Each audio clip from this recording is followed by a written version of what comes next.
யார் யாரையோ மந்திரியாக்க நம் கையெழுத்தை போடுகிறோம், ஆனால் நம் தலையெழுத்து மாறுகிறதா? இல்லை. சுட்டு விரலில் மை வைத்துக் கொள்கிறோம். எதற்கு? நம் சுட்டு விரலால் நம் கண்ணையே குத்திக் கொள்ள. ஆட்சி என்ற உண்மை பரிசை பெறுவதற்காக பொம்மை பரிசுகளை நமக்கு காட்டி நம்மை மயக்குகிறார்கள். தோளில் வண்ண வண்ண கட்சி துண்டுகள், அவர்களிடத்தில் துண்டு துக்கடா பரிசு பொருள்கள். மலிவு விலை பரிசுகளுக்கு மயங்கி விலை மதிப்பில்லாத வாக்குகளை அவர்களுக்கு அளிக்க விரல் நீட்டுகிறோம். ஓட்டு போட்டதும் என்ன நடக்கும்? பரிசை ஏற்றுக்கொண்டதற்கு நன்றி. இன்றிலிருந்து 5 ஆண்டுக்கு நீ என் அடிமை. என்னது, அடிமையா? ஆம். ஓட்டு போடும் முன் நம் சுட்டு விரலில் மை, ஓட்டு போட்ட பின் நாம் அவர்களின் அடிமை. என்னது, நான் அடிமையா? இல்லவே இல்லை. நானும் என் குடும்பமும் யாருக்கும் அடிமை இல்லை. என் வாக்கு என் கையில். என் வாக்கு எனக்கே. என் வாக்கு என் மனைவிக்கே.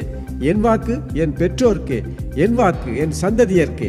நானும் என் குடும்பமும் எங்களுக்கே வாக்களிப்போம். ரீல் முடிகிறது, ஆனால் ரியல் என்ன? சுட்டு விரலில் கிளிக் செய்து சுட்டு விரல் சேனலுக்கு வாருங்கள். ஜனநாயக கேலி கூத்தை காணுங்கள்.